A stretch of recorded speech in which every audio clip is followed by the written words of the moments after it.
selalu berusaha menyimpan sesuatu yang bisa membawa manfaat, baik untuk dirinya, untuk anak cucunya, maupun untuk keluarganya, untuk masa kini dan masa depannya. Kadang simpanan itu berbentuk uang, kadang berupa tanah, lain saat berbentuk pabrik, dan lain sebagainya. Sementara masa depan yang paling pasti adalah akhirat. Jika untuk masa depan dunia kita rela memeras keringat, membanting tulang, pergi pagi dan pulang petang, menyimpan uang, menyimpan tanah, menyimpan pabrik, pernahkah kita merenung jika satu saat kiamat datang, kita dibangkitkan dari kubur masing-masing, berdiri di padang mahsyar untuk mempertanggungjawabkan seluruh kegiatan hidup kita di dunia ini, lalu kita akan menuju ke alam akhirat. Sudahkah kita mempunyai simpanan untuk akhirat kita? Pada pertemuan kali ini saya ingin menyampaikan sebuah hadis di mana Rasulullah sallallahu alaihi wasallam bersabda, "Arba'un min kanzil jannah." Simpanan sorga ada 4 macam. Yang pertama, ikhfa'us sadaqah, menyembunyikan sedekah. Saudara-saudara kaum muslimin, sebagaimana yang kita maklum bahwa Allah Subhanahu wa taala melebihkan sebagian rezeki dari kita terhadap yang lain. Ada yang kaya, ada yang setengah kaya, ada yang miskin, ada yang setengah miskin, dan selanjutnya. Ada yang gajinya kecil tapi penghasilannya gede. Ada yang penghasilannya gede tapi nggak punya gaji. Ada juga yang memang gajinya gede dan penghasilannya gede. Kelebihan rezeki merupakan sunnatullah dan tidak harus membuat kita merasa lebih dari yang lain. Bahkan sebaliknya, kelebihan itu harus membuat kita ringan tangan untuk menolong mereka yang memang memerlukan pertolongan. Kalau saudara diberikan ilmu, maka pertanyaan akhirat cuma satu: ilmumu kau amalkan untuk apa? Kalau saudara diberikan umur yang panjang, pengadilan akhirat juga bertanya satu: umurmu kau habiskan di mana? Tapi kalau saudara diberikan harta, pengadilan akhirat akan bertanya dua: hartamu kau dapat dari mana? Kau belanjakan kemana? Dari mananya ditanya, dan kemananya juga ditanya. Oleh karena kita akan dimintakan pertanggungan jawab, maka amanah yang bernama harta ini harus kita gunakan dengan sebaik-baiknya. Ada penggunaan yang merupakan kewajiban, itu zakat namanya. Ada penggunaan yang sewaktu-waktu, itu infak namanya. Ada yang lebih sewaktu-waktu lagi, dan itu sedekah namanya. Zakat dia terikat oleh haul dan nisab, oleh putaran batas waktu dan ukuran dari harta itu sendiri. Sedangkan infak terikat oleh situasi dan kondisi perekonomian seseorang. Sedangkan sedekah tidak terikat dengan apapun. Dalam kondisi seperti apapun kita bisa melakukan sedekah dengan yang terkecil sekalipun. Sampai-sampai Rasulullah sallallahu alaihi wasallam mengajarkan, la tahqiranna minal ma'rufi syai'an walau an talqa akhaka biwajhin talik. Atau ada hadis, tabassumuka fi wajhi akhika laka shadaqah. Senyumanmu kepada temanmu adalah sedekah. Jadi untuk melakukan sedekah tidak harus dalam berbentuk uang. Dengan ilmu kita bisa sedekah, dengan tenaga kita bisa bersedekah, dengan pikiran kita bisa bersedekah, bahkan senyum kepada teman itu pun sedekah. Jadi kalau sedekah dengan uang memang belum punya uang, nyengir aja banyakin.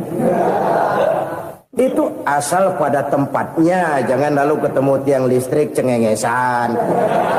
Tentu tidak pada tempatnya dan tidak wajar. Nah, sedekah yang paling dicintai Allah adalah sedekah yang disembunyikan. Artinya, jauh dari sifat riya. Kan kadang-kadang ada orang sedekah itu disebutkan namanya, apa tidak bagus? Kalau memang niatnya ikhlas, ya bagus-bagus saja. Untuk memberikan sugesti kepada yang lain. Di Fulan bin Fulan nyumbang sekian, diumumkan. Boleh kalau niatnya untuk memberikan rangsangan kepada yang lain supaya dia menyumbang lebih besar dari orang tadi. Tapi kalau itu mendatangkan riya, maka sedekah yang paling dicintai Allah adalah sedekah yang disembunyikan. Tangan kiri saja tidak tahu apa yang diberikan oleh tangan kanan. Sedekah yang dilakukan dengan ikhlas akan merupakan perbendaharaan surga, tersembunyi dari pandangan orang lain, tidak seorang pun tahu. Karena memang sikap yang baik adalah melupakan kebaikan dan mengingat kesalahan. Itu salah satu ciri orang bahagia. Orang yang selalu mengingat kesalahannya dan berusaha melupakan segala kebaikannya. Kalau dia akan berada kebaikan, dia tidak bisa ikut, dia merasa rugi karena dia merasa belum pernah berbuat baik. Tapi kalau akan melakukan kesalahan baru, dia ingat kesalahan yang sudah-sudah, sehingga terhalang baginya untuk melakukan satu kesalahan baru. Demikianlah saudara-saudara, bahwa Allah melebihkan rizki sebagian kita dari yang lain, agar terjadi tolong-menolong dalam kehidupan ini. Jadi kesenjangan yang nature, kesenjangan yang alami, itu sunnatullah. Ada yang kaya, ada yang miskin, ada yang kelas menengah. Nah, kenapa lalu sekarang kita berusaha mengentaskan kemiskinan? Oleh karena adanya kesenjangan struktural. Kalau yang kaya bisa semakin kaya, kenapa yang miskin tidak bisa naik jadi ikut sedikit kaya? Sebab pada dasarnya Islam adalah agama yang sejak turunnya sudah berupaya memerangi kemiskinan. Bahkan dikatakan kemiskinan itu mendekatkan kepada kekufuran. Orang kalau miskin udah dekat banget sama kafir. Gampang menjadi kafir. Berapa banyak saudara-saudara kita yang oleh karena soal perut, oleh karena soal materi, terpaksa meninggalkan dan menanggalkan akidahnya. Menjual petunjuk yang diberikan Allah dengan kesenangan dunia yang cuma sebentar ini. Na'udzubillah, thumma na'udzubillah. Jadi makin kita sembunyikan satu sedekah, semakin banyak perbendaharaan kita di surga. Sedekah yang paling dicintai Allah adalah sedekah yang disembunyikan. Malahan ada seorang sufi, dia punya kebiasaan kalau pergi sholat Jumat dia bawa uang, itu uang dia taruh di bawah tikar masjid. Dia niat sedekah kepada siapa saja yang nemuin itu duit. Maksudnya apa? Supaya yang nemuin nggak tahu siapa yang punya duit. Demikian dia saking ingin menyembunyikan sedekahnya. Karena sifat riya itu bisa memakan amal kita sendiri. Riya itu termasuk menyebut-nyebut kebaikan kita. Orang yang suka nepuk dada, sedikit-sedikit ngitungnya kalau nggak gua. Tuh kalau nggak gua tuh. Tuh yang belas itu kalau nggak gua. Iya kalau nggak lu kenapa emang? Orang yang suka menepuk jasad.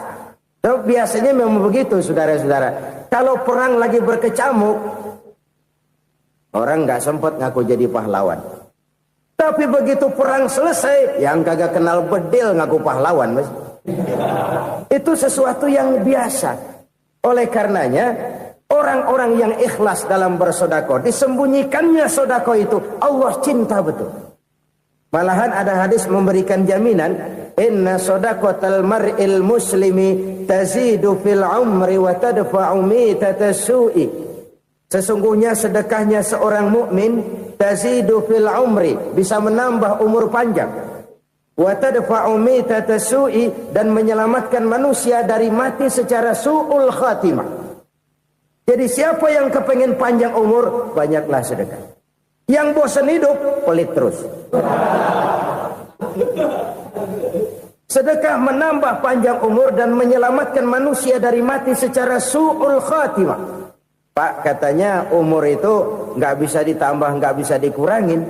Kapan? Kalau ajal sudah datang. Fa idza jaa ajaluhum la yastakhiruna sa'atan wa la yastaqdimun. Kalau ajal datang tidak bisa dimajukan, tidak bisa dimundurkan. Itu kalau ajal sudah datang. Tidak bisa lagi umur ditambah dikurangi, sudah datang. Tapi kalau belum datang, itu kan haknya Allah. Mau ditambah, mau dikurangi, hak prerogatif Allah. Sebagai pencipta manusia, Allah maha kuasa dan maha mampu. Sedekah ini menambah panjang umur dan menyelamatkan manusia dari mati secara su'ul khatimah. Itu orang mati kan sama ya, kondisinya mati, nggak nafas. Tapi hakikat mati kan lain-lain. Ada yang mati itu husnul khatimah, baik akhirnya. Misalnya lagi ngaji mati, lagi sholat mati, lagi sedekah mati. Ini yang dinamakan dengan husnul khatimah, baik di akhirnya. Sebaliknya ada yang su'ul khatimah, jelek di akhirnya. Ini yang jadi catatan akhir. Lagi nyekek botol, mampus. Lagi banting kartu, modar. Su'ul khatimah, jelek pada akhirnya. Sedekah menyelamatkan manusia dari mati secara su'ul khatimah. Dan kita semua kepengen mendapat husnul khatimah, jauh dari su'ul khatimah. Oleh sebab itu yang bisa menyelamatkan kita dari penyakit itu antara lain adalah sedekah yang disembunyikan, yang dikerjakan dengan ikhlas karena Allah. Tidak karena kepengen dipuji orang, tidak karena ingin dikatakan orang pemurah, sebab orang dermawan itu orang yang memberi tanpa harus diminta. Kalau masih harus diminta, ya belum dermawan namanya, masih harus diminta. Kalau nggak diminta ya tulus, lolos, polos. Saudara-saudara kaum muslimin rahimakumullah. Harta adalah amanat dan akan kita pertanggungjawabkan. Allah melebihkan rizki sebagian kita dari yang lain agar kita saling tolong menolong, bantu membantu. Nabi janjikan siapa yang meringankan beban saudaranya muslim di dunia, Allah akan meringankan bebannya di akhirat nanti. Sebuah jaminan dari baginda Nabi. Si orang yang kita bantu barangkali tidak bisa membalas, Allah yang akan membalas lewat jalan lain yang tidak pernah kita sangka-sangka. Ada orang tanya, Pak, ini ada orang nyumbang masjid sambil marah-marah, bagaimana? Saya bilang sumbangannya aja ambil, marahnya jangan. Marahnya jangan diambil, itu urusan dia. Saudara-saudara kaum muslimin rahimakumullah. Umat Islam ini kan umat yang punya potensi besar. Kadang kita merenung, kenapa kadang-kadang pembangunan masjid kok lambat sekali? Kalau hotel hari ini peletakan pertama, bulan depan peresmian. Supermarket hari ini peletakan batu pertama, minggu depan peresmian. Tapi kalau sudah yang namanya masjid, kadang-kadang peletakan batu pertama sekaligus jadi batu terakhir. 3 tahun, 4 tahun, campur nebar jalak di jalanan. Duit dijaring kayak ikan sepat. Apa tidak ada orang Islam yang kaya? Banyak. Apa tidak ada pengusaha muslim yang jadi konglomerat? Ada. Lalu yang belum banyak itu yang komit terhadap nilai-nilai agamanya. Akhirnya kita jatuh jadi umat yang lemah. Belum ada pengusaha konglomerat muslim buka pabrik supermi cap beduk misalnya umpamanya atau pabrik kecap cap sorban supaya identitas keislamannya sedikit kelihatan. Kita jatuh jadi umat yang lemah karena potensi tidak terinventarisir dengan baik. Kita ini ibarat kompor yang cuma matengin nasi orang lain. Potensi kita dimanfaatkan oleh orang lain. Ukhuwah Islamiyah kita baru terbatas kepada silaturahmi. Ukhuwah di bidang ekonomi kita lemah. Ukhuwah di bidang kebudayaan kita lemah. Apalagi ukhuwah di bidang politik kita lebih rapuh lagi. Padahal ukhuwah itu adalah totalitas kehidupan manusia. Menyangkut ipolek sosbud. Memerlukan nilai-nilai ukhuwah. Jadi oleh karena itu mari kita menyadari. Di dalam harta kita, walaupun kita yang cari, pergi pagi, pulang sore, peras keringat, banting tulang, di sana ada harta anak yatim. Di sana ada hak masjid. di sana ada hak pesantren, di sana ada hak jihad. Berbahagialah seseorang apabila dia oleh Allah dijadikan keran. Keran itu menyimpan air, tapi tidak untuk dirinya, tapi disalurkannya kepada mereka yang memang memerlukannya. Saudara-saudara kaum muslimin rahimakumullah, ini yang pertama. Jadi perbendaharaan surga adalah menyembunyikan sedekah. Orang lain nggak tahu, kita pun nggak pernah ngitung-ngitung. Kita anggap lewat begitu saja, padahal itu deposit akhirat. Satu. Yang kedua, perbendaharaan surga itu apa? Wa kitmanul musibah, menyembunyikan kesulitan. Kadang orang takut menghadapi kesulitan, tapi makin kita merenung, hidup ini kan sebenarnya urusan. Takut sama urusan, ya jangan hidup. Tandanya orang hidup itu kalau punya urusan. Urusan melupakan problem. Problem sering menimbulkan kesulitan. Kesulitan bukan untuk ditakuti, tapi untuk diatasi dan dicarikan jalan keluarnya. Siapa sih orangnya yang gak pernah sulit-sulit? Makin tinggi status sosialnya, makin gede urusannya. Makin tinggi kualitas imannya, makin berat tingkat kesulitannya. Cuma memang yang namanya enak itu seperti pelangi.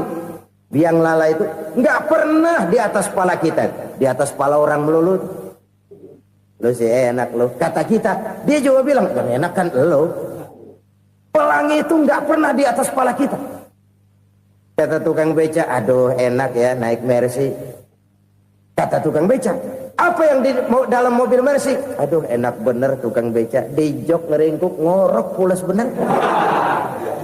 Saya kamar pakai AC, sejuk, tempat tidur sutra, empuk, alga, spring bed, gula kulik, nggak bisa pulas kalau belum minum Valium, belum tidur. Enak bener tukang beca, di jok ngorok nggak tahu wetan kulon. Si tukang beca bilang yang di Mercy enak, yang di Mercy bilang tukang beca enak. Inilah enak, nggak pernah di atas kepala kita, di atas kepala orang lain melulu enak itu. Nah, saudara-saudara, yang merupakan perbendaharaan surga itu orang yang bisa menyembunyikan kesulitan, baik pribadi ataupun rumah tangga. Nih terutama rumah tangga yang jadi soalnya. Kadang-kadang kita ini kalau senang, sebaliknya kalau senang kita diam, kalem aja, cuek. Banyak banget duit kita bawaan, diam aja udah. Malah ketemu orang takut. Tapi begitu susah, sekampung tahu. Padahal Nabi mengajarkan perbendaharaan surga itu menyembunyikan musibah, menyembunyikan kesulitan. Kalau enak, cerita sama orang-orang. Kalau nggak enak, rasain sendiri, tekan sendiri, atasin sendiri. Kita kan sebaliknya, senang kita diam, asal lagi susah, paling tidak kita nyari teman buat cerita kesusahan. Siapa orangnya yang nggak pernah susah? Cuma soalnya bagaimana kita mengatasi kesusahan itu sendiri. Begitu juga misalnya kalau orang sudah berumah tangga, itu orang tuanya harus menjadi tempat dia cerita yang enak-enak saja. Yang nggak enak rasain berdua, selesaikan berdua, atasin berdua. Jangan dibalik. Asal senang diam, giliran susah saja. Maknya laporan. Terbalik. Bisa menjaga security informasi. Maka nama bayam keluar diam, malah seluitan. Enak amat lo makan daging ayam. Security informasi. Saudara-saudara kaum muslimin rahimakumullah. Ujian yang terberat itu yang pernah diberikan kepada para nabi, para rasul, para aulia, para ulama. Makin tinggi keimanan, makin berat bentuk kesulitan. Ayo saya kemukakan satu contoh saja. Ada seorang nabi yang kaya, nabi kaya, namanya Nabi Ayub. Iblis kalau orang begini kan keki, ibadahnya rajin, kaya. Nih yang kayak begini susah digodain. Kalau ibadahnya rajin, miskin, enggali bisa disogok. Sini imannya mantap, ibadahnya rajin, kaya, nabi lagi. Oh, tapi namanya iblis nggak kurang akal. laporan. Tuhan, kenapa Les? Ya ini bahasa saya, bahasa Qur'annya sih nggak gitu. Itu hambamu yang namanya Ayub, dia rajin ibadah cuma karena dikasih kaya aja. Coba kasih miskin dia, berhenti dia sembahyang. Ah, kamu bisa aja. Saya tahu Ayub itu hambaku yang ikhlas. Saya buktiin Tuhan, silahkan. Dibuktiin lah, iblis turun ke alam ini. Yang mula-mula dia lakukan, dia rusak sawah ladang Nabi Ayub. Dia binasakan binatang ternak Nabi Ayub. Sehingga dalam waktu singkat, jatuhlah Nabi Ayub dari orang paling kaya, jadi orang paling miskin. Beliau masih ibadah di mihrab dalam masjid. Datang iblis. Saudara Ayub, ya. Lagi ngapain? Ibadah. Nyembah Allah, nyembah Allah. Oh, percuma. Kenapa? Tuhan yang ente sembah nih, dia udah bikin miskin ente. Sawah ladang ente hancur lebur, binatang ternak binasa. Sekarang ente jadi orang paling miskin. Ngapain nyembah Tuhan kayak begitu? Tekor. Udah berhenti dah ibadah, berhenti ibadah. Ini iblis sama Tuhan laporannya lain, yang dikerjakan kepada Nabi Ayub juga lain. Benar begitu iblis kata Nabi Ayub? Iya, sawah ladang saya habis, buras. Binatang ternak saya binasa, binasa. Saya miskin, bangpak. Apa jawab Nabi Ayub? Bukan innalillahi, ya ini hebat. Alhamdulillahillazi a'tani wa akhadha minni. Segala puji bagi Allah yang telah memberikan harta kepada saya dan sekarang mengambilnya lagi. Alhamdulillah. Allah yang ngasih, Allah yang ambil. Itu mah urusan Allah. Iblis cuman ibadah jalan terus, sujud lagi Nabi Ayub. Iblis seleher gondok banget. Dasar Nabi nggak mempan dia apa-apain. Miskin malah alhamdulillah. Allah yang ngasih, Allah yang ngambil. Jadi kalau kita tidak komit, kita tidak terikat kepada kaya, miskin, senang, susah, apa yang bisa bikin kita susah? Jadikan kekayaan, kemiskinan, jadikan senang, susah sebagai anak buah yang bisa kita atur. Jangan kekayaan ngatur kita, jangan kemiskinan ngatur kita. Kita yang harus mengatur mereka. Senang, susah, kaya, miskin, bahagia, sengsara, jadikan itu anak buah yang bisa kita atur. Kalau sekarang kita kaya, lain saat boleh jadi kita miskin, semiskin-miskinnya. Allah yang ngasih, Allah yang ngambil. Tenaga mana yang bisa menghalangi? Ibadah jalan terus. Iblis makin gondok. Dasar Nabi loh. Akhirnya apa? Nabi Ayub dikerjain, diberikan penyakit. Demikian fatal penyakitnya. Bayangin, udah miskin sakit. Masya Allah. Miskin sakit. Sakitnya nggak lama, kira-kira 16 tahun. Istrinya 3, 2 mental minta ceraiin. Ngerawatin laki bengek begini. Senang belum tentu, susah udah pasti nih. Cerai aja, cerai dah. Cerai. Tinggal satu Siti Rahmah yang setia menemani beliau. Sesetia-setianya hati perempuan. Satu saat Siti Rahmah bilang, "Bang, iya, abang kan Nabi bang. Lalu namanya Nabi kan doanya jarang meleset bang. Maksud kamu minta kenapa sih sama Tuhan biar abang sembuh baik dah bang?" Siti Rahmah, iya. Saya sakit berapa tahun sih dah? 16 tahun bang. Sebelum ini saya sehat berapa tahun? Ya kira-kira 60 tahun bang. Nah coba ente banding-bandingin Rahmah. Saya dikasih sehat 60 tahun. Dikasih sakit 16 tahun. Sudah nggak sabar. Mau doa kepada Allah minta sembuh. Saya malu. Malu kepada Allah. Diuji dengan yang luar biasa seperti ini. Tidak mengganggu stabilitas kehambaannya. Dia tetap menghamba kepada Allah subhanahu wa ta'ala. Saudara-saudara kaum muslimin rahimakumullah. Kunci menghadapi kesulitan itu apa? Allah jelaskan dalam satu ayat, wa basyiris sabirin alladzina iza asabathum musibah qalu inna lillahi wa inna ilaihi raji'un. Gembirakan orang-orang yang sabar. Siapa mereka itu? yang apabila mendapat musibah mereka kembali kepada keyakinan dasar segalanya dari Allah dan segalanya akan kembali kepada Allah. Ini konsepsi dasar dari sikap muslim dalam menghadapi berbagai kesulitan. Segalanya dari Allah, segalanya akan kembali kepada Allah.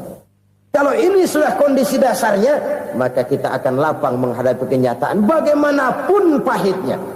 Apakah itu namanya miskin, apakah itu namanya sakit, bahkan maut sekalipun. Maut sekalipun. Segalanya dari Allah, segalanya akan kembali kepada Allah. Ini sikap hidup, bukan sekedar ucapan. Kita kadang-kadang menjadikannya sebagai ucapan. Mulutnya sehingga berhenti, innalillahi wa inna ilaihi rajiun, tapi nangisnya terus gerung-gerungan. Bukan itu, ini kesadaran moral. Kalau segalanya dari Allah, segalanya kembali kepada Allah, kan sebenarnya cuma nunggu giliran. Hari ini saya nyembayangin dia, entah hari apa saya disembayangin orang. Hari ini saya antar dia ke kubur, entah hari apa orang nganterin saya ke kubur. Hari ini saya tahlilkan dia, entah nanti kapan orang tahlilkan saya. Segalanya dari Allah, segalanya akan kembali juga kepada Allah. Oleh sebab itu saudara-saudara, kesulitan bukan untuk ditakuti. Kesulitan justru untuk diatasi, dicarikan jalan keluarnya. Dan tidak ada orang yang tidak pernah mendapat kesulitan. Tidak ada. Semakin tinggi status sosial, semakin tinggi kualitas keimanan, semakin besar juga tingkat kesulitan. Hanya saja bagaimana cara kita mengatasinya. Dan Al-Quran menyatakan, inna ma'al usri yusra. Di balik kesulitan itu pasti ada kemudahan. Roda itu berputar. Karena itu Rasulullah sallallahu alaihi wasallam mengingatkan kepada kita, ta'arraf ila Allah fir raha ya'rifka fis syiddah.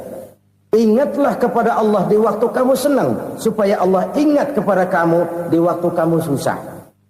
Kalau waktu senang kita ingat kepada Allah, kita susah, Allah tidak akan meninggalkan kita. Tapi kalau waktu senang kita jauh dari Allah, sujud tidak sempat, dengan masjid jauh, ketika senang kita lupakan Allah. Nanti begitu kita susah, Allah lupakan kita. Dan itu menyakitkan. Oleh karena itu orang-orang tua kita dulu bilang, kalau lagi sehat ingat-ingat lu bakal sakit nanti. Kalau lagi kaya ingat-ingat satu saat kita bakal jatuh miskin. Bahkan kalau lagi muda ingat-ingat kita bakal tua. Dan yang terpenting, kalau lagi hidup ingat-ingat kita bakal mati.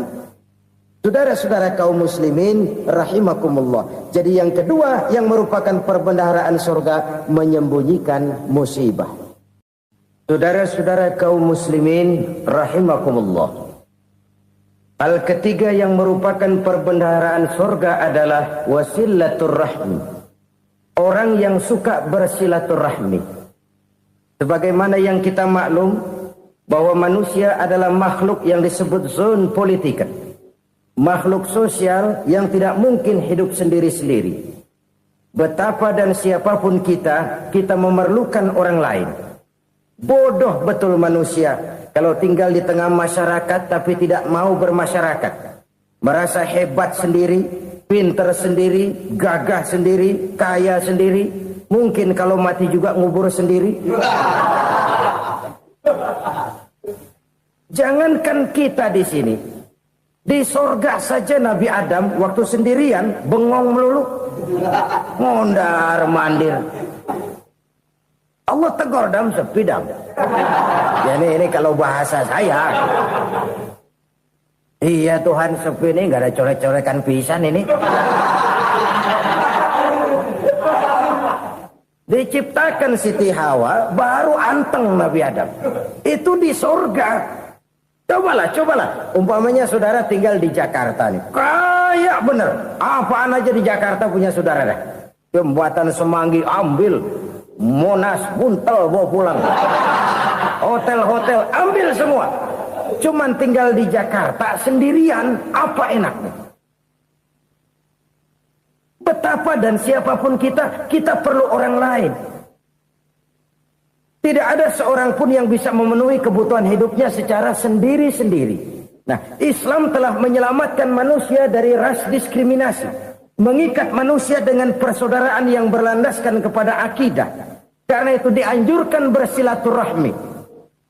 Bahkan Nabi menyatakan, man arada ayyubsata lahu fi rizqihi wa yunsa'a fi atharihi falyasil rahimah. Siapa yang kepengen diluaskan rezekinya dan dipanjangkan usianya, banyaklah ia bersilaturahmi. Siapa yang kepengen dimudahkan rezekinya, hendaknya ia banyak bersilaturahmi. Kalau banyak teman, kesulitan kan paling tidak ada tempat cerita. Udah susah, sendirian kita pikirin diri, nggak ada tempat tukar pikiran. Cepet banget sama bengek. Dilawan sendiri. Nah, secara makro kita bisa berkata, tidak mungkin ada kemenangan kalau tidak ada kekuatan. Tidak ada kekuatan kalau tidak ada kesatuan dan persatuan. Tidak mungkin ada kesatuan dan persatuan tanpa semangat silaturahmi. Kalau umat Islam mau menang, dia harus kuat. Kalau umat Islam mau kuat, dia harus bersatu. Kalau umat Islam mau bersatu, dia harus membudayakan silaturahmi ini. Bahkan sampai-sampai kata Nabi, kalau bisa cari nilai tambah. Apa? Silman qata'ak. Bersilaturahmilah kau kepada orang yang marah denganmu. Masya Allah, indahnya ajaran agama kita. Orang yang marah pun kepada kita, kata Nabi, kalau bisa bersilaturahmilah kepadanya, kepada orang yang marah itu. Di situ nilai tambah. Cuman jujur nih hadis, ngucapinnya gampang, ngamalinnya yang berat banget. Orang marah sama kita, kita disuruh silaturahmi, ada apa malu? Lu marah, ada gue marahan lagi. Tunggu pikirin. Saudara-saudara kaum muslimin rahimakumullah. Tapi ini yang diajarkan, bahkan ini yang dicontohkan oleh baginda Rasul. Bagaimana begitu mudah? Misalnya satu saat Abu Jahal ini ngatur strategi bagaimana bikin Muhammad celaka. Dia gali lubang di depan tempat tidurnya. Dia tutupin daun korma. Terus dia panggil seseorang, ke sini. Kasih tahu Muhammad, pamannya sakit keras, minta ditengokin. Berangkat orang ini ke sana. Muhammad, labbaik.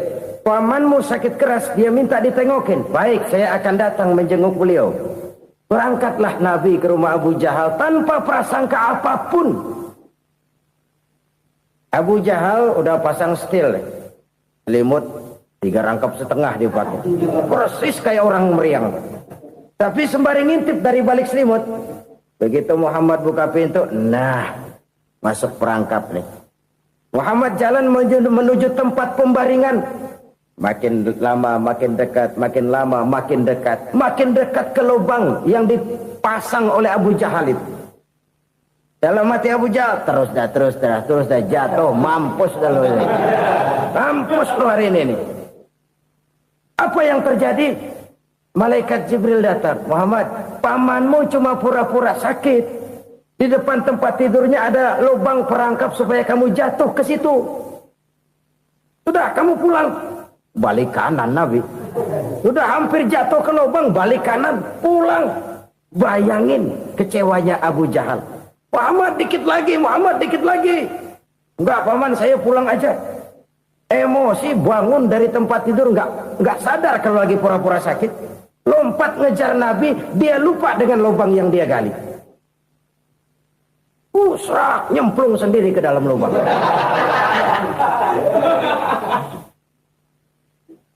Nabi terus berlalu. Ini terjadi keanehan. Jatuh ke lubang yang dia gali itu sebenarnya nggak terlalu dalam ya. Antara 3-4 meteran lah. Tolong, saya jatuh ke lubang ini. Datanglah pelayan-pelayannya itu. Angkat saya dari sini. Oh, yang ngulurin tambang. Satu gulung, belum juga nyampe itu tambang. Kurang, beli lagi ke warung. Sambung, ulur lagi, nggak juga bisa sampai. Wah, ini kerjaan Muhammad ini. Tolong, siapa salah seorang kamu ke rumah Muhammad, kasih tahu encangnya kecebur. Minta ditolongin. Sampaikan kepada Rasul. Kenapa? Pamanmu jatuh ke lubang, Muhammad minta tolong diangkatin. Tambang udah nyambung-nyambung nggak nyampe juga. Ya, nanti saya datang, saya tolong. Coba. Nyata-nyata orang berniat jahat mau mencelakakan dia. Datang dia menolong.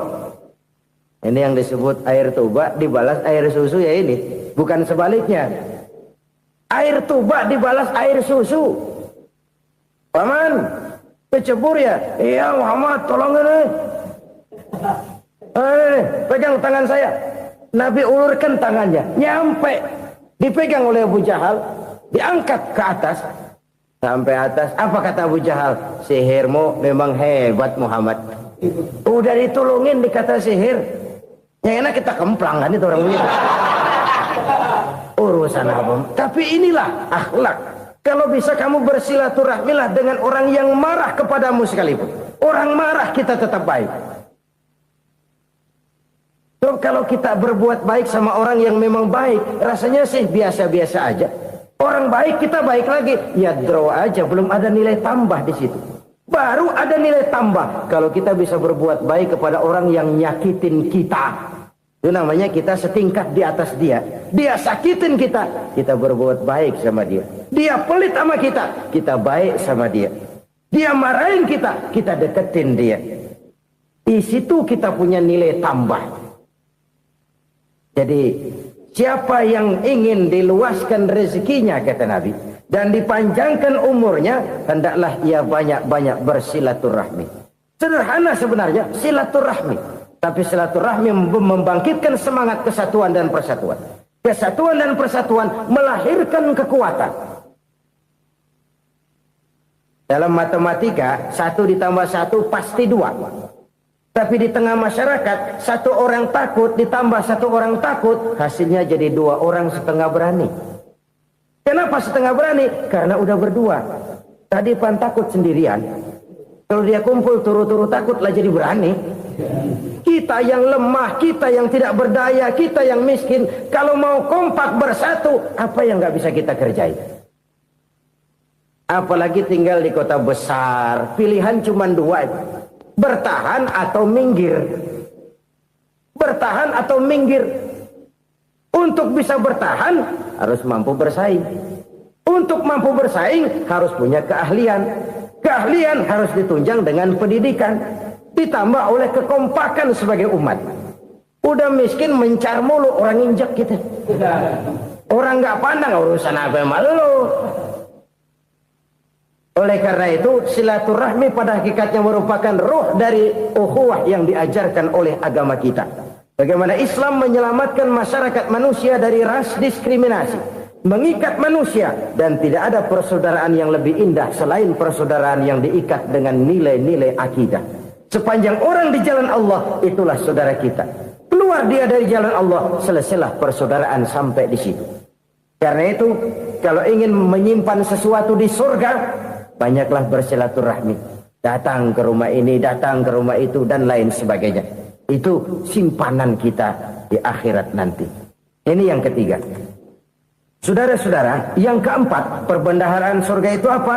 Wa qawlu la hawla wa la quwwata illa billah. Ucapan la haula wa la quwwata illa billah. Ibadah kan ada yang berat, modalnya besar. Bangun masjid berat, modalnya besar. Bangun rumah sakit berat, modalnya besar. Ada ibadah yang berat, tapi modalnya ringan. Misalnya puasa. Puasa itu berat, mengendalikan nafsu. Kalau sekedar nggak makan nggak minum sih enteng, mengendalikan nafsu itu jihad terbesar. Tapi kan modalnya ringan, cuma niat saja. Ini ibadah berat, modalnya ringan. Ada ibadah yang ringan, modalnya juga enteng. Seperti termasuk ucapan la haula wa la quwwata illa billah. Tanpa sadar, la haula wa la quwwata illa billah, nyelengin tuh di surga. Nyelengin, kita nggak terasa, nyelengin simpenan akhirat. La haula wa la quwwata illa billah, nyimpan lagi. Kaget, la haula wa la quwwata illa billah, nyimpan lagi. Banyak simpenan. Walaupun sebenarnya yang dimaksud di sini adalah kesadaran batin bahwa tidak ada daya dan kekuatan kecuali Allah. Itu intinya. Kita memulai pekerjaan disunahkan baca bismillah, kan begitu. Apa itu? Kesadaran moral. Bahwa ini saya bisa kerjakan. Saya kerjakan ini dengan menyebut nama Allah. Kenapa? Kalau Allah tidak memberikan daya dan kekuatan, mana mampu saya kerjakan ini. Maka saya kerjakan ini dengan menyebut nama Allah. Bismillah. Kesadaran moral. Manusia hanya wajib berusaha, tapi nggak pernah wajib berhasil. Banyak hal-hal yang kalau kita renungkan secara rasio nggak mungkin. Tapi jadi kenyataan. La haula wa la quwata illa billah. Tidak ada daya dan kekuatan kecuali bagi Allah semata-mata. Kesadaran moral akan kelemahan dan keterbatasan makhluk bernama manusia. Kadang kita kagum dengan otak, tapi kita sering lupa sama yang bikin otak. Padahal bagaimanapun hebatnya otak, yang bikin otak pasti lebih hebat dari otak. Nggak percaya, silahkan otak-otakan. Inilah kecenderungan. Kita kagum dengan pesawat-pesawat mutakhir, bukan main, besi gede banget terbang itu. Alangkah hebatnya. Lalu apa yang bikin otak tidak lebih hebat dari itu semua? Kita puji laut, apa yang bikin laut tidak lebih hebat dari laut itu? La haula wa la quwata illa billah. Tidak ada daya dan kekuatan kecuali Allah. Apa yang bisa kita lakukan? Kalau tidak karena daya dan kemampuan yang diberikan oleh Allah kepada kita. Lahirlah sikap tawadu, rendah hati. Tidak melonjak menjadi angkuh dan sombong. Sadar akan kelemahan dan keterbatasan diri. Sebagai makhluk yang diciptakan oleh Allah subhanahu wa ta'ala. Jadi satu sisi ini ucapan yang berpahala. La haula. Jadi wiridan. Pada sisi lain ini kesadaran moral. Sikap mental, kesadaran batin bahwa yang punya daya dan kekuatan itu cuma Allah. Kita nggak pantas untuk sombong, sebab sombong itu pakaiannya Allah. Kita nggak sedang pakai pakaian Allah, kegedean. Dan makin kita renungi, makin terbentur. Apa sih yang bisa kita sombongin? Kita mau sombong apa? Kaya, pintar, itu kan semua relatif. Di atas langit masih ada langit lagi. Jadi oleh karenanya, marilah kita menyadari. Manusia hanya wajib berusaha, tapi tidak pernah wajib berhasil. Yang berusaha saja tidak wajib berhasil, apalagi yang tidak berusaha. Islam bukan agama orang pemalas yang selesai sholat lalu endelohom, nggelenggem ayem-ayem. Tapi Islam bukan agama orang sombong yang setelah berusaha lalu tidak memerlukan Allah. Kita bisa saja bikin proyeksi tahun sekian kita bakal panen besar menurut perhitungan otak. Tapi ada kejadian lain. Apa? Tikus ngambek. Habis itu dimakanin tikus, panen gagal. Proyeksi rasional gagal oleh tikus-tikus yang ngambek itu. Bisa saja terjadi. Tahun depan kita panen besar. Urung. Kenapa? Musim panas panjang. Dan sekarang ini koran-koran bikin berita musim mengalami penyelewengan. Bukan cuma manusia yang nyeleweng sekarang. Musim pakai nyeleweng. Mestinya kan musim hujan udah selesai. Masih hujan-hujan juga. Musim. Nah sekarang kita boleh bikin proyeksi. Kita bakal panen besar. Tahu-tahu musim panas panjang. Sawah retak, air kering. Cari teknokrat yang paling botak. Suruh pendekin tuh musim panas. La haula wa la quwata illa billah. Inilah kesadaran moral. Saudara, saya teringat satu saat ada seorang konglomerat. Umurnya ya kira-kira 70-an. Satu saat dia ditanya oleh wartawan, "Pak, umur Bapak berapa sih?" "Ya paling 10 tahun." 10 tahun? 10 tahun? Anak Bapak berapa orang? Satu saja? Satu. Harta Bapak berapa? Ya paling-paling bangsa 7 juta kali. 7 juta? Iya. Pak, kenapa Bapak bohongi saya? Bapak punya buku biografi. Koran-koran, majalah-majalah banyak memuat cerita riwayat hidup Bapak. Saya tahu umur Bapak 70. Kenapa bilang cuma 7 tahun? Saya tahu anak Bapak 8. Kenapa cuma bilang 1? Saya tahu harta bapak miliaran, mungkin triliunan, pabrik di mana-mana, bank di mana-mana. Kenapa bilang uang bapak cuma 7 juta? Nah, kata si konglomerat tadi, kamu benar nak, kamu benar. Umur saya kalau jumlahnya memang 70 nak. Cuman ingat-ingat saya, baru 7 tahun terakhir ini saya sujud. Baru 7 tahun terakhir ini saya berusaha dekat dengan Allah. Saya laksanakan perintahnya, saya jauhi larangannya. 7 tahun inilah rasanya yang ada nilainya di hadapan Allah. Yang 63 tahun matong, kelabu, kelem umur gue. Habis untuk maksiat, untuk munkarat. Maka ketika ditanya tadi, umur saya 7 tahun itu. Oh begitu Pak. Oh iya. Lalu anak Pak. Anak bapak kan 8. Kenapa bilang cuma 1? Nah, kalau jumlah hitungannya memang anak saya 8. Tapi dari 8 orang ini rasanya cuma 1 nih. Yang bakal jadi buah hati, belahan jantung. Pelanjut cerita, penerus sejarah. Bakal jadi anak soleh yang akan mendoakan saya. Cuma 1 rasanya anak saya ini yang bakal jadi buah hati saya. Besar-besaran saya. Yang akan mendoakan di kubur saya. Yang akan mendoakan di akhirat saya. Yang 7 orang mana? Masya Allah, yang atu tenggeng, yang atu nyekek botol mulu, yang atu nggak karu-karuan. Makanya saya bilang 1 anak saya yang akan bisa mendoakan saya. Oh begitu Pak. Iya. Nah harta Pak, harta bapak kan triliunan, pabrik bapak di mana-mana, uang bapak hampir di tiap bank-bank besar. Kenapa bilang cuma 7 juta? Betul kau nak. Harta saya kalau jumlahnya memang miliaran, triliunan mungkin. Tapi yang saya ingat baru 7 juta tuh yang saya belanjakan di jalan Allah. Saya nyumbang masjid, saya santuni yatim piatu, saya bantu pembangunan pesantren, saya bantu pembangunan rumah sakit Islam. Itu yang akan saya bawa pulang ke akhirat, yang 7 juta itu. Yang triliunan itu nanti akan diperebutkan oleh anak-anak saya sebagai waris saya. Jadi harta saya 7 juta itu yang bakal nemenin saya di akhirat. Yang akan saya bawa pulang jadi teman saya. Saudara-saudara kaum muslimin, jangan-jangan orang tua itu adalah kita-kita ini. Jangan-jangan kita-kita ini adalah orang tua itu. Jangan-jangan itu potret dari diri kita masing-masing. Dari sekian umur yang diberikan Allah, berapa tahun yang ada nilainya di hadapan Allah? Dari sekian anak-anak yang merupakan amanah, berapa yang akan mendoakan kita sebagai orang tuanya menjadi anak soleh? Dari sekian banyak harta yang diberikan Allah, berapa yang akan kita bawa pulang menghadapnya nanti, yang kita belanjakan di jalan Allah? Ini sebuah potret kehidupan. Karena itu kita kembali kepada la haula wa la quwwata illa billah. Kita wajib berusaha, kita wajib berikhtiar. Selebihnya, segala daya dan kekuatan hanya milik Allah saja semata-mata. Satu kesadaran batin dari setiap pribadi muslim.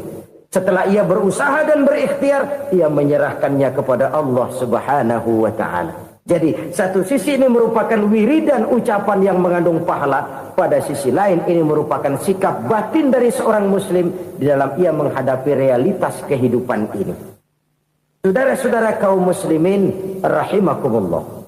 Kalau ini kita jadikan satu basis kehidupan, maka ini akan menyelamatkan manusia dari kemungkinan tergelincir menjadi orang yang lupa diri dan lupa darat. Sebab itu Imamul Ghazali berpesan, jadidis safinah fa innal bahra amiq wa khuziz zad fa inna safara ba'id wa khaffifil hamla fa innal hamla sadid. Perbarui selalu kapalmu karena lautan sangat dalam. Bawa bekal yang banyak karena perjalanan ini sangat jauh. Ringankan beban karena kebanyakan beban akan menyakitkan. Alangkah indah kalimat ini, alangkah dalam makna yang terkandung di sana. Perbarui selalu kapalmu karena lautan sangat dalam. Apa artinya ini? Jaga mentalmu baik-baik. Pelihara imanmu baik-baik karena hidup penuh cobaan seperti lautan. Kita kalau berlayar di lautan kan kadang-kadang tenang, angin bertiup sepoi-sepoi basah. Jika malam datang bintang gemintang bertabur menghias cakrawala. Rembulan memantulkan sinarnya dengan indah. Dalam keadaan begitu berlayar enak. Tapi lain saat ombak menggunung, halilintar menyambar, angin topan bertiup. Berapa banyak sudah saudara-saudara kita yang tenggelam di lautan dunia tanpa sadar bahwa dia belum sampai kepada pantai yang akan dituju. Berapa banyak sudah saudara-saudara kita yang tenggelam di lautan dunia ini tanpa sempat bangkit lagi. Dia menyangka sudah sampai kepada tujuannya. Hati-hati kapal jangan sampai bocor karena lautan sangat dalam. Iman ini jaga baik-baik karena hidup penuh dengan ujian. Wa khuzizat fa inna safara ba'id. Bawa bekal yang banyak karena perjalanan sangat jauh. Saudara mau ke Bandung, bawa duit. Saudara mau ke Surabaya, banyakkan lagi duitnya. Saudara mau ke Mekah, gepokan, iketan tuh duit nggak lembaran lagi. Makin jauh perjalanan, makin banyak bekal yang harus kita bawa. Kalau saudara dari Jakarta mau ke Surabaya, kagak bawa duit berangkat juga, itu sih bukan berani namanya, nekat. Sampai Surabaya belum tentu, sengsara di jalan udah pasti. Kenapa? Nggak bawa bekal berangkat. Sama juga kita nih, misalnya belum sempat sembahyang, mati. Waduh, berani banget orang. Belum punya bekal, mati. Sengsara di jalan. Atau bekal tidak cukup. Dari Jakarta saudara mau ke Surabaya, bawa duit 500 perak. Paling jauh Cikampek nyampenya itu. Paling jauh itu. Antara jauhnya perjalanan dengan bekal yang saudara bawa tidak seimbang. Hidup ini perjalanan panjang. A walking tour. Dimulai dari alam arwah. Sebelum jasad diciptakan, roh diciptakan lebih dulu. Dari situ pindah ke alam rahim. Dari alam rahim pindah ke alam dunia. Dari alam dunia pindah ke alam barzah. Baru menuju akhirat. Satu perjalanan panjang. Kalau bekal tidak bawa, sengsara di jalan. Bawa bekal yang banyak karena perjalanan ini sangat jauh.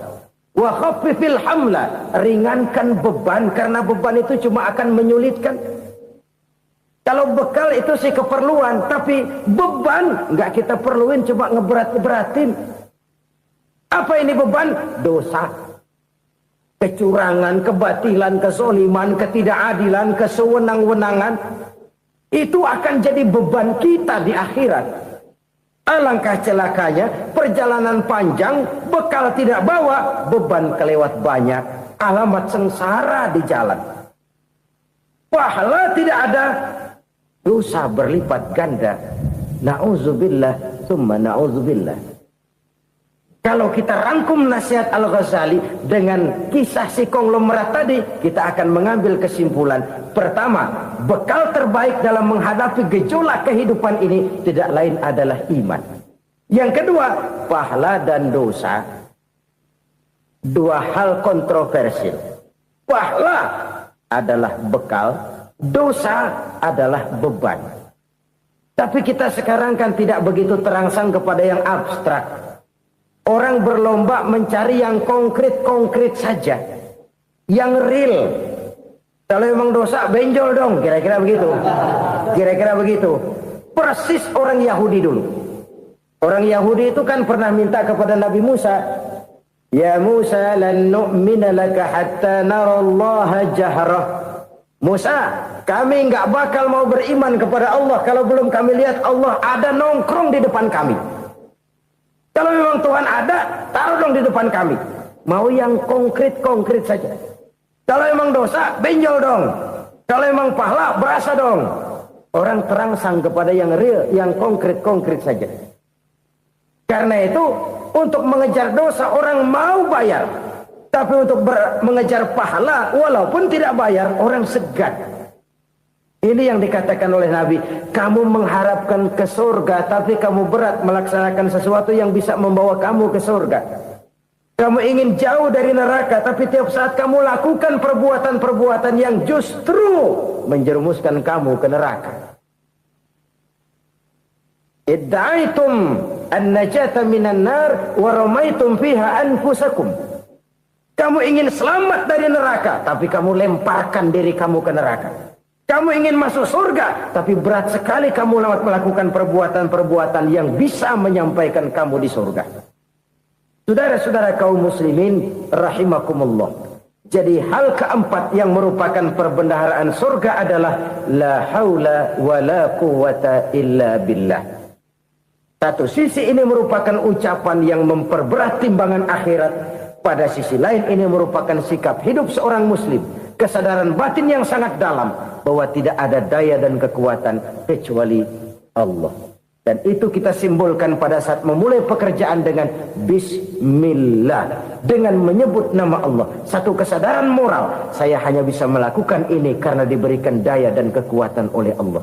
Lahirlah sikap tawadu, rendah hati, tidak melonjak menjadi angkuh dan sombong. Saudara-saudara, sampai sini dulu jumpa kita kali ini. Semoga 4 perbendaharaan surga ini dapat kita lakukan, yang kelak akan merupakan bekal kita di kemudian hari nanti. Amin ya rabbal alamin.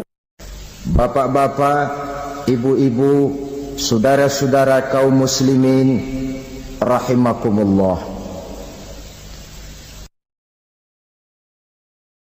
Di dalam kehidupan kita sebagai seorang muslim, minimal 5 kali dalam sehari semalam kita mendengar seruan untuk mendirikan solat yang disebut azan.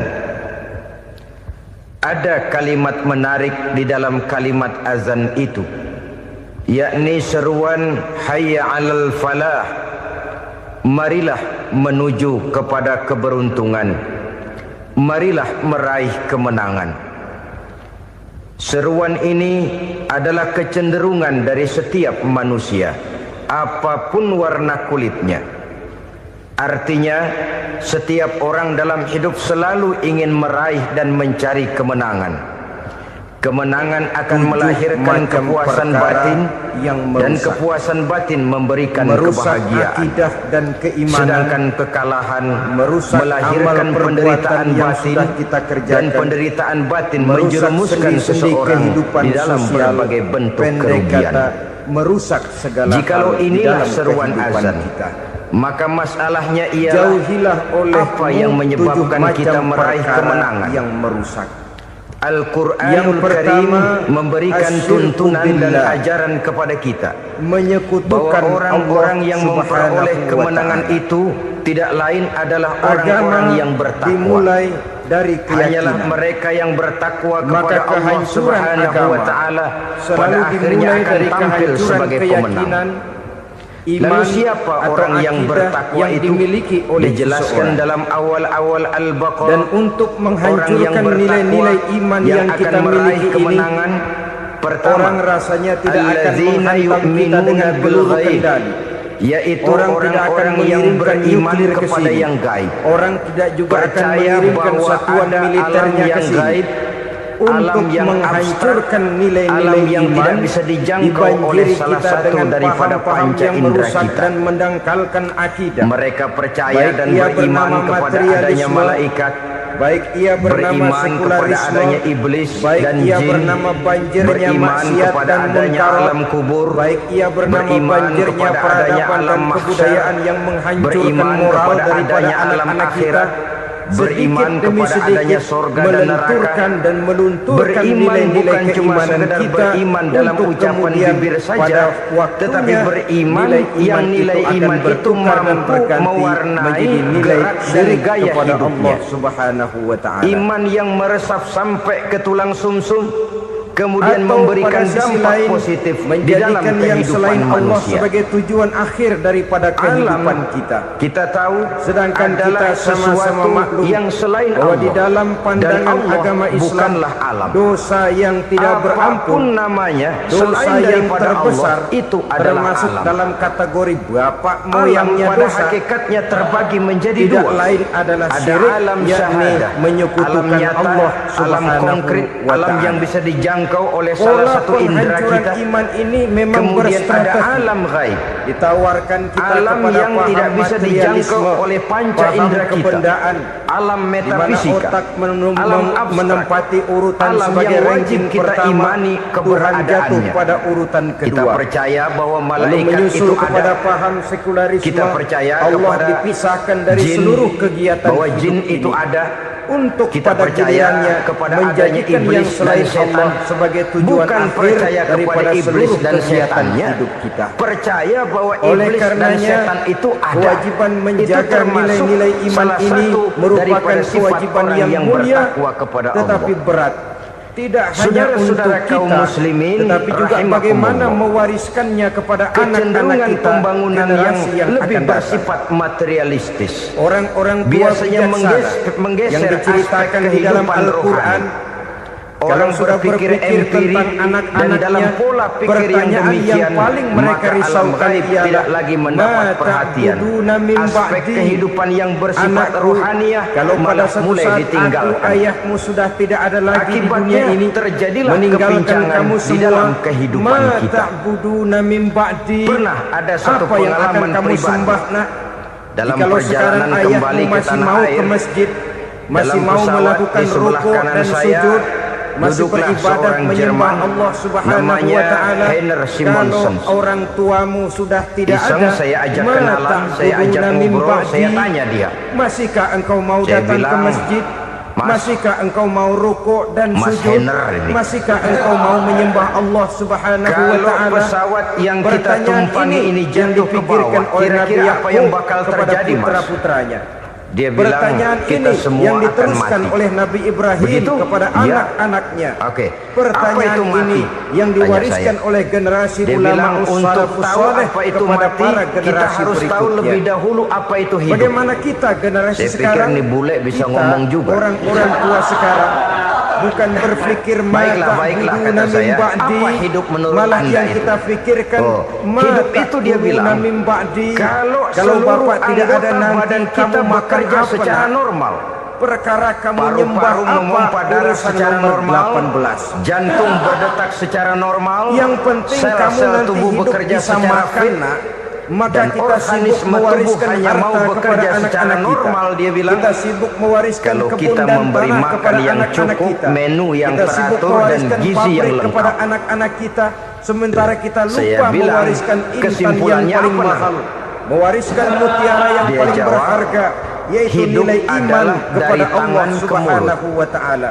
Life Alangkah is baiknya from the hand apabila to the warisan mouth, kata harta, dia. warisan Hidup tanah dan adalah kebun, dari tangan ke warisan mulut. rumah dan pabrik, Jadi masalah hidup didasari tidak lebih dahulu daripada dengan masalah isi mewariskan perut. nilai iman Orang kepada pagi-pagi Allah pulang Subhanahu sore wa ta'ala. peras keringat banting tulang Sebagai perut orang-orang yang tua, dibelai. kita boleh bersedih Saya kalau bilang, anak kita "Wow, tidak mengerti komputer. Sampean salah, Ner. Kita boleh bersedih kalau anak kita tidak mengerti matematika. Kamu orang Islam bukan? Kita Bukan. boleh bersedih kalau Pantas. anak kita tidak mengerti bahasa Inggris. Tapi sewajarnya Kenapa saya salah? lebih Dia bilang. bersedihlah Ya, jelas kita salah. orang tua. Salahnya di mana? Kalau mempunyai Kamu anak ini yang manusia. tidak kenal Allah sebagai Tuhan. Kalau hidup cuma dari tangan ke mulut, saya bilang, kambing di kampung saya juga begitu pikirannya, Ner. Itulah kemalangan yang paling malang bila kita meninggalkan kambing di generasi kampung saya, yang tidak asal bertauhid perutnya kepada kenyang, Allah sudah hidup Subhanahu di wa ta'ala. perkara besok Betapapun bagaimana, anak lusa kita tidak prospeknya ngerti macam mana, komputer, bulan saudara, depan ada apa, paling-paling kambing nggak kerugiannya pernah cuma mikir. kerugian dunia. Di kampung saya Masuk kambing dia juga ke alam pikirannya barzakh, begitu. Munkar Nakir tidak akan sempat tanya kau belajar Kamu komputer apa Kristen tidak. ya? Tadinya. Kumpul Loh, kok dia di tadinya